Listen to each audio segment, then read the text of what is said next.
A very good afternoon to all our viewers today. We have with us a very talented professional who has navigated through complex practical and theoretical problems for businesses ranging from family owned operations to global regulated financial services firms. His passion for innovation and sustainable solutions spans 3 decades of experience in financial risk advisory, banking operations strategy, debt, capital markets, institutional investment, management, and technology innovation. Presently, he has founded and is leading Arifu.io. And today we are talking with him on achieving net zero by Arifu. Let us all welcome Mr. Matthew Nelson. Welcome, Matthew. Yeah, thank you very much, Harsha. It's a pleasure to be here. An honor to have you with us today.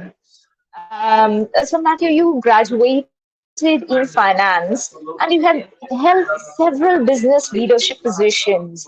What led you to start Aribu? No, thank you. And I actually have quite a varied background. So I've come all the way from a cattle ranch in Oregon where I was raised, up to working in banking and risk advisory. But what was very interesting in terms of my journey to setting up Arivu was back in the early 2000s. We were doing a lot of work with financial services firms on outsourcing strategies and centralizing back office operations, and and as a result of that experience, a number of years later, and this was my first startup, was creating a cloud-based data repository for institutional real estate investment. And so I guess I've over my career in financial services, risk advisory, and strategy and technology consulting, and then debt capital markets, I've picked up a lot of experience, a lot of understanding of how regulations impact markets and how corporates respond. And so when we kind of fast forward to 2.5 years ago, when I set up Arivu, we actually at that point in time had some really powerful data management capabilities. And the challenges in the market were really focused on sustainability reporting. And the biggest challenges for reporting sustainability and ESG for an enterprise are accessing the data and keeping data clean and having the evidence to support it. So we realized that the capability that we have is perfectly suited to helping companies to collect that information for their sustainability reporting. And so we rebranded ourselves to Arivu, which actually is a Tamil word for the methodical acquisition of knowledge, which is very fitting for the capabilities that we have. And my team and I then set out to focus on helping companies with their sustainability and net zero journeys. That's very interesting, and you hit the nail, the data. Now, what are the activities that you are doing at Aribu to address this challenge, and how can we achieve net zero with you? Yeah, it's a big ask and a big challenge for all of us to achieve net zero, right? But at Arivu, at the heart of our value proposition is helping companies and projects to create a defensible compliance story. Now, what does that mean? That means that we're equipping companies to assemble the data and the evidence and the change histories of how they collect that information so that they can be auditable and basically transparent for their customers, their regulators, and for auditors to tell a defensible compliance story for the information that they're presenting. Now, we've gone further and we basically configured those capabilities into a solution for EU deforestation regulation compliance, which we can come back to. But this is all part of a worldwide journey toward decarbonization and net zero, and becoming more circular and sustainable in our business activities. So if I understand right, you help the data to be centralized in one place with Aribu, and that helps us to do the sustainability reporting and other forms of reportings that we have. So very, very good point. And a point of clarification, no, we are not creating a centralized database. So what we're actually doing is enabling the collection of critical data points, facts or data records, and the evidence around them from any application, any point in a process. And we allow people to capture that information and push it onto a blockchain. And so we can create data lakes without a data warehouse. It's and as an example, we are looking to work with an insurance group where they're trying to collect all of their electricity data for the quantification of their carbon footprints from hundreds of different offices.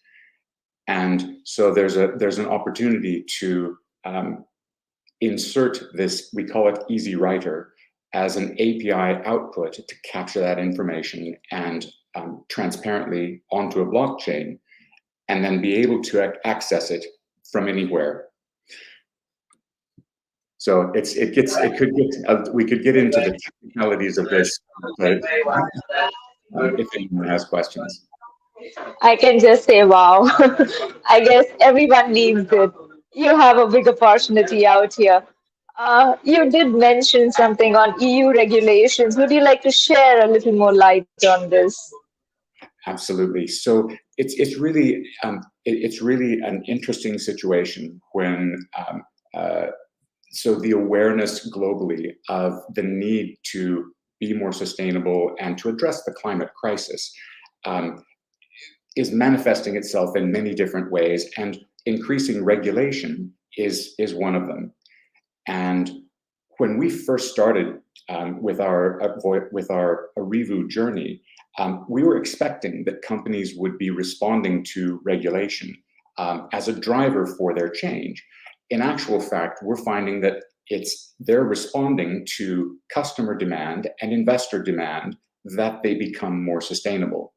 Now, of course, as an overlay, and a very important overlay to that context, is the introduction of regulation and the need for compliance with these regulations.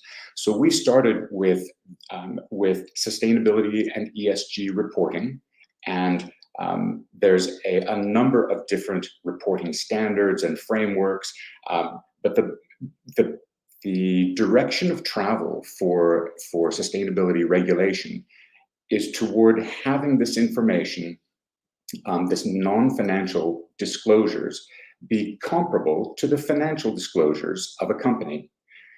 Now that requires auditability, traceability, and transparency in all of that data that's been collected. But this data is not coming from well-controlled, well-governed financial general ledgers, sub-ledgers, and through the financial reporting systems that have been over decades put in place, and they're very well controlled and structured. Non-financial reporting data that is required now by the EU regulations is coming from all across the enterprise and well beyond. And so there is not the same levels of control and transparency and auditability behind it. This is where the regulations are actually creating an enormous challenge for enterprises to address that. Now, and I think that it's the implication. So I'd like to talk a little bit about the EUDR, the deforestation regulations as well. But just on the sustainability reporting side, this is where the challenges lie, is in that collection and assurance and quality control of the data that's being reported. Now, let's speak specifically about the EU deforestation regulations, because I think this is it provides a narrative, a story of a new regulation overlaying existing business processes and requirements. So EU deforestation regs came out. They were ratified by the European Commission in June of this year, and the intent of those regulations is to ensure that any products, and these are mostly agricultural commodity-based products, coming into the European Union are not coming from deforested lands. So the scope of the regulations addresses 7 different commodities, including coffee, cocoa, natural rubber, and soybeans, among others.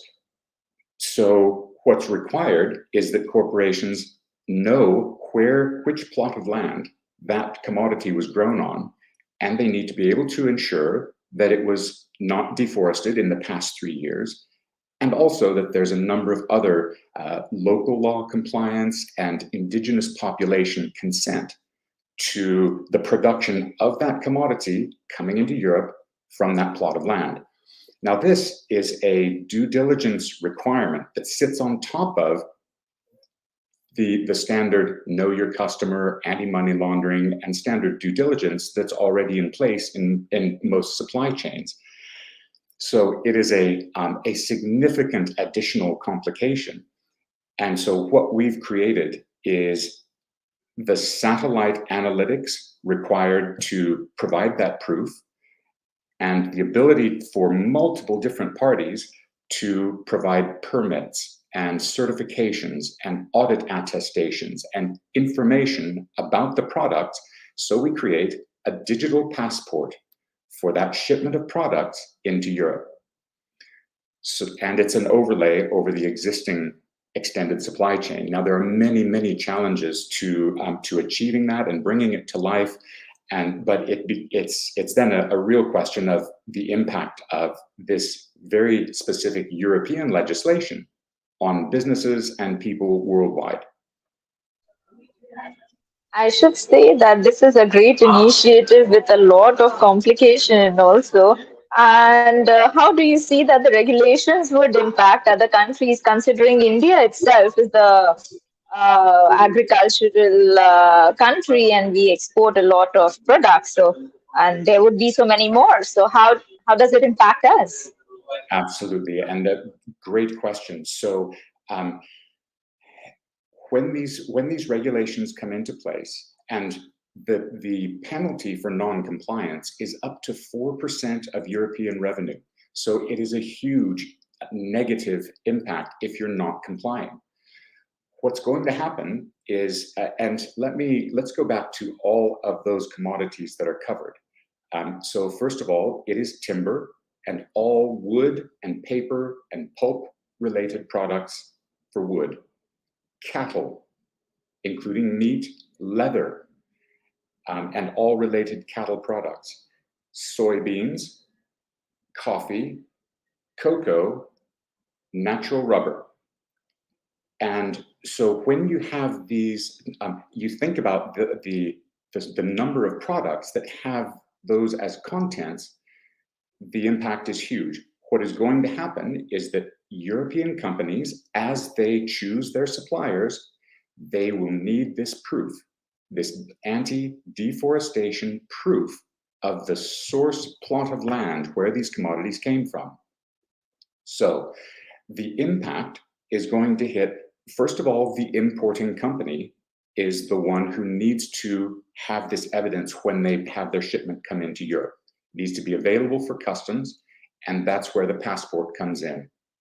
Second, the company that they're buying from, the Indian-based operator or creator of a product who is selling into Europe, if they want that product to remain competitive, they need to be able to provide this information and make it available so that the buyers in Europe can swiftly bring it through customs. So now if I am a producer of leather goods in India or of soy-based products, and I'm wanting to ship to Europe, I now need to look out to my supply chain and equip them to start gathering this evidence so that we can create the proof that's required for that passport, for that product to be sold in Europe. So the implications, they are significant, and what we're doing is trying to help, first of all, keep trade flows open with Europe for these products.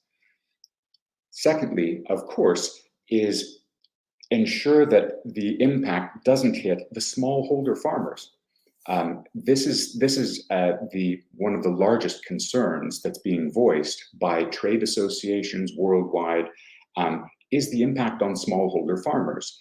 And they will need to have attestations that they raised their product on that plot of land according to local law and this type of thing. So again, we're also trying to find a way, and I would welcome contact from any of the audience today to talk about this further, because we want to equip smallholder farmers with an easy, low cost, very secure ability to put their information into a passport. They continue to own that information and they can use it for other purposes. But the EU deforestation compliance is a very important purpose for their product to be able to go into Europe. And so we're looking for pilot opportunities, and we don't want to charge the smallholder farmers. In quite the contrary, since it is the corporates that need this information to keep trade flowing into Europe and sell those products, they're the ones who will pay for the additional compliance requirement. We want value to pass back to the smallholder farmers who have, in a timely and accurate manner, put their information up and made it available, get the green check, and they actually are rewarded for this. So we're working with different parties on an economic model that actually creates an impact investment back to smallholder farmers. So I'll pause there, but you can see that it really is a significant impact. We're hearing from parties in Africa and in South Asia that lots of companies are not even shipping their products to Europe because of the regulation. It's so onerous. So at Arivu, we are trying to simplify compliance with that regulation at very low cost so that we can keep trade flowing. So my question to you is, the smallholder farmers will not pay for this, but they have to provide the evidence to the importer in EU, and the EU, a person who's importing or a company who's importing, he has to pay for that license. And who's giving that license or So, that attestation or accreditation?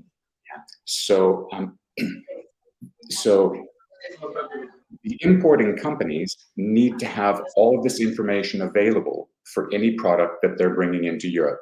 So whatever means is at their disposal, people, documentation, they simply need to assemble that.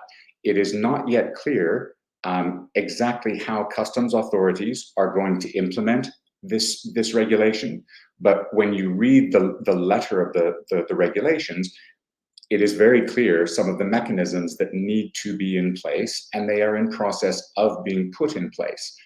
So what we're offering is a model where very transparently we can create a defensible compliance story for the importing company by providing this passport with the associated information out the extended supply chains.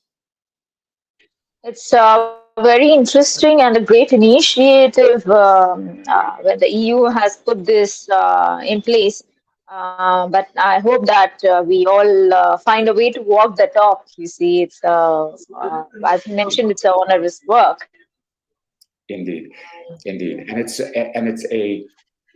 does fit back into the global transition to net zero, because we're looking here at deforestation that's been illegal, or that has been counter to the desires and wishes of indigenous populations. So the intent behind the regulation is honorable and respectful, but the implications are vast, and it's going to be a real challenge to comply with it. So this is a journey, just like the net zero transition. No one said it was going to be easy. It's all about the transition. Yes, at least we started. Um, I am now similar to this. We have carbon markets. I want to learn your thoughts about that, as well as the veracity of that, plus the veracity of the proofs that would be given to you by the supply chain in the emerging countries. How would you decide that this is true? Would you not need then an audit agency again to go down and check everything? So how do you do it? Okay, so let's just start with the carbon credit market. And like the emergence of any new marketplace or new asset class, um, the initial days are disruptive. Let's say um, lots of opportunity. It becomes a gold rush.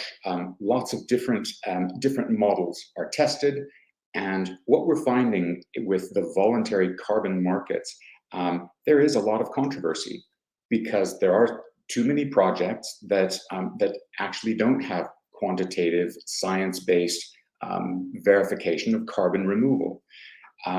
Now, but there's also enormous progress made toward quantifying science-based targets, and restoring credibility in these very important tools and assets, which are these credits. I think so. So now, what is there about what is trust? What is trust in the data, and how do we get there? If we just think for a few minutes about trust, first of all, you need data, and on top of that data, you need substantiating evidence. So, where did your number come from? How's it been derived? What's the calculation, the methodology? So, substantiating evidence is the next layer of building trust around the data. The next layer after that comes independent audit or assurance or quality control by a body that is independent to the reporting body. So that audit and attestation is a very important part of building the trust in the data. Now, the next layer out is truly independent, open source data, satellite verification, completely independent from the data provider or the audit and assurance group that's been looking at it. Beyond that, you simply have personal observation. You've got to be there on the ground and see it for yourself. So this is how we look at building layers of trust around reported data. There is no silver bullet for this, but in any assembly of reported information and trusted data, you do need to have those elements. And so in the carbon markets, we've worked with carbon projects in the past where they do have satellite analysis or IoT devices planted in forest, taking constant measurement of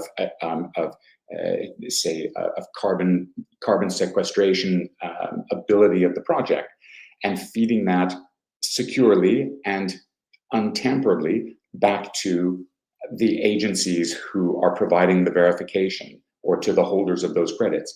So technology plays a huge role and an increasing role in providing that completely independent data points to help you verify the accuracy and what's being claimed.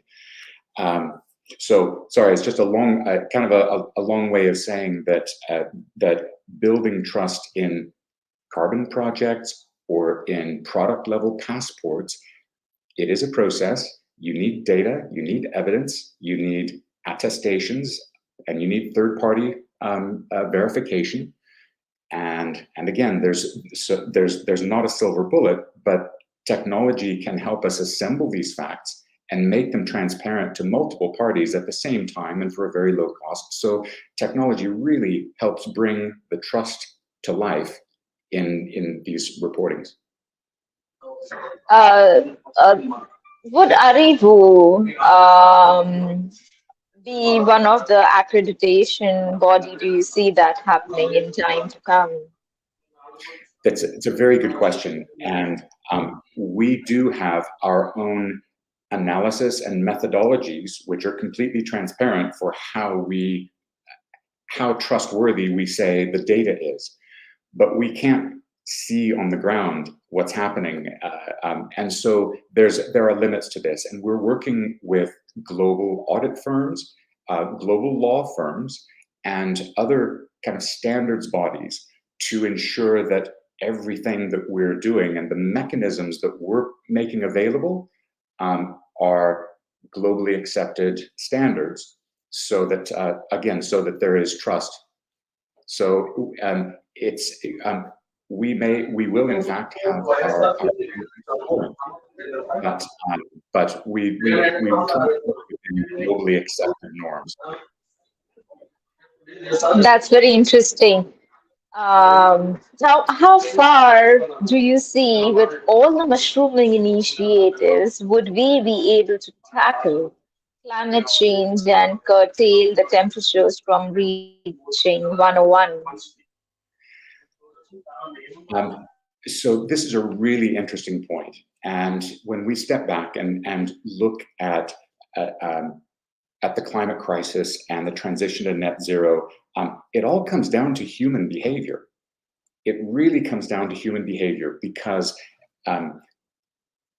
corporations they're responding to their customer base, and there's only so much that they can do to alleviate their carbon footprints. There's a lot they can do. Don't get me wrong. There's an awful lot that needs to be done, and it's encouraging to see the number of initiatives that are being put in place. At the same time, it can be discouraging to see what's being said versus what's being done. But at the end of the day, what's most important here is human behavior. It is our consumer habits. It is what we buy, what we wear, how we take care of our own environment and the environment that we're impacting by our habits and our behaviors. So it is when companies can respond to their customer base and to the changing habits, the changing behaviors, and the changing desires of their customer base, that's what drives real change. And they will change very quickly when their reputations are damaged and when there is the voice of people is angry about something that company has done or not done. So I really believe that human behavior lies at the heart of this, and so it's just so important that we all behave and live more responsibly, more sustainably, and consider sustainability in our lives and in our purchasing habits. So so how can we translate all of this toward net zero? Well, it's get involved, take part, be a voice.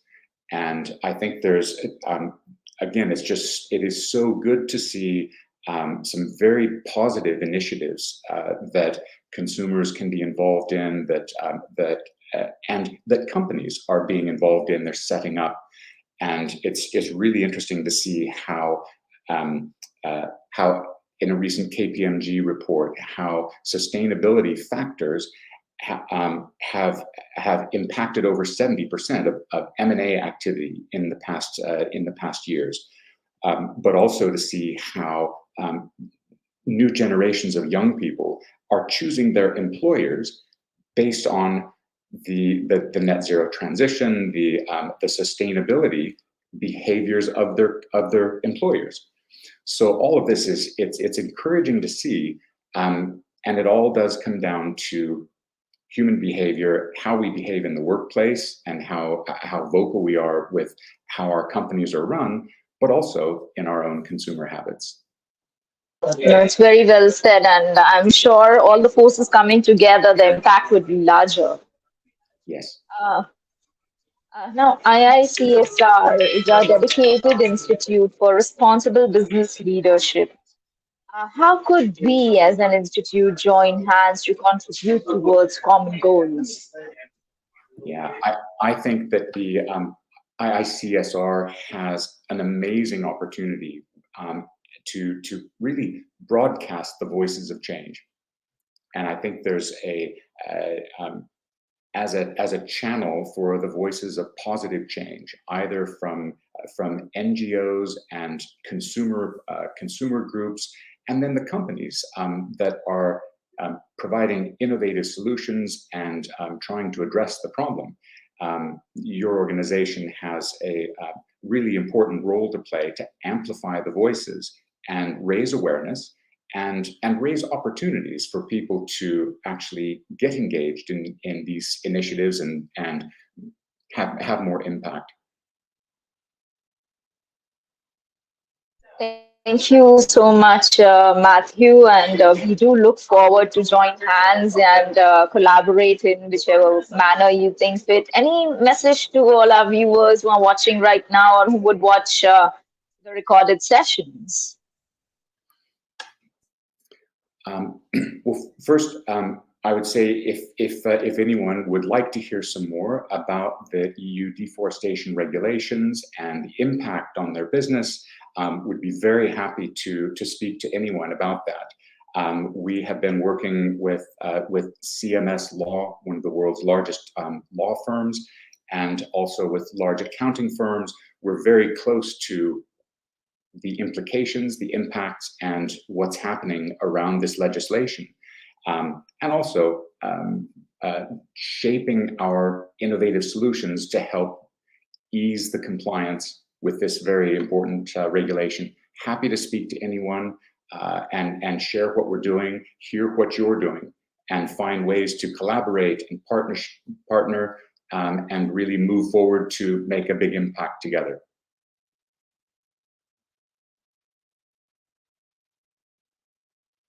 Thank you so much, Matthew. It has been an honor talking to you and hosting you on our show. It's a very important information that you shared today, and I'm sure a lot of our viewers must have greatly benefited from this. And we do look forward to propagate more awareness on the EU regulations in mostly all the emerging countries, and how institutions such as yours could support them and bolster their initiatives to achieve sustainable development. Yeah, Thank you. absolutely. Thank you so Thank you much so for very much for. Thank you. Thank you very much.